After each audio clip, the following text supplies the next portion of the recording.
আজি মই বনাবলৈ লৈছোঁ চিকেন। তাৰ বাবে লৈছোঁ মই বিলাহী 2টা কাটি লৈছোঁ এনেদৰে, পিঁয়াজ ল'লোঁ 3টা, আদা নহৰু জলকীয়া পেষ্ট এচামুচ লৈছোঁ আৰু আলু লৈছোঁ। আৰু সৰু আলুটো লৈছোঁ, বাকলি নাই গুচোৱা।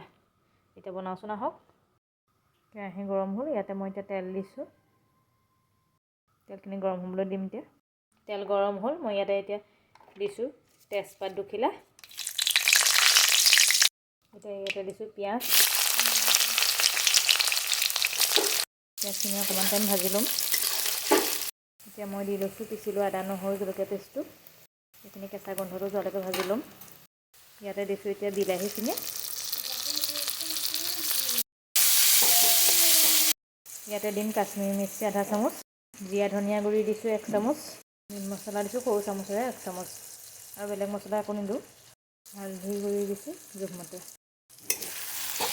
এইখিনি এতিয়া ভালদৰে মিক্স কৰি দিম। তেলটো ওলাবলৈ দিম এতিয়া। ভাজি থাকিম তেলটো নোলোৱালৈকে। বিলাহীখিনি ভালকৈ গলি যাব লাগিব।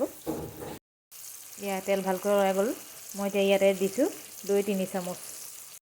ভালদৰে মিক্স কৰি লৈছোঁ। ইয়াতে এতিয়া মই মাংসখিনি দি দিছোঁ। এইখিনি এতিয়া ভালদৰে সানি ল'ম। এইখিনি মই ভালদৰে মিক্স কৰি ল'লোঁ। এতিয়া ইয়াতে দিম মই নিমখ। এতিয়া মই নিমখ দি দিছোঁ। এতিয়া মই ঢাকি দিছোঁ, 6 মিনিটমানৰ কাৰণে ঢাকি দিম। এতিয়া মই 6 মিনিটমানৰ সময়ৰ পিছত মাংসটো ঢাকনাখন খুলি লৈছোঁ।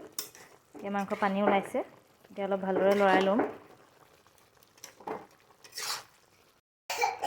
এইখিনি আকৌ ঢাকি দিম 5 মিনিটমানৰ সময়ৰ কাৰণে। পানীটো শুকাইছে আৰু মই ইয়াতে দি দিছোঁ আলু।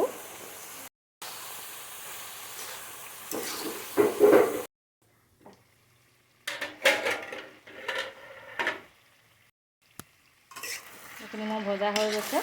এতিয়া ইয়াতে পানী দিম। মই পানী দি দিছোঁ, গৰম পানী দিছোঁ মই। এইখিনি এতিয়া ভালদৰে উতলিবলৈ দিম। ঢাকি দিছোঁ। এয়া মোৰ চিকেন ৰেডি হৈ গ'ল। খাব পৰা হৈ গ'ল। এইখিনি মই এতিয়া গেছ অফ কৰি দিছোঁ।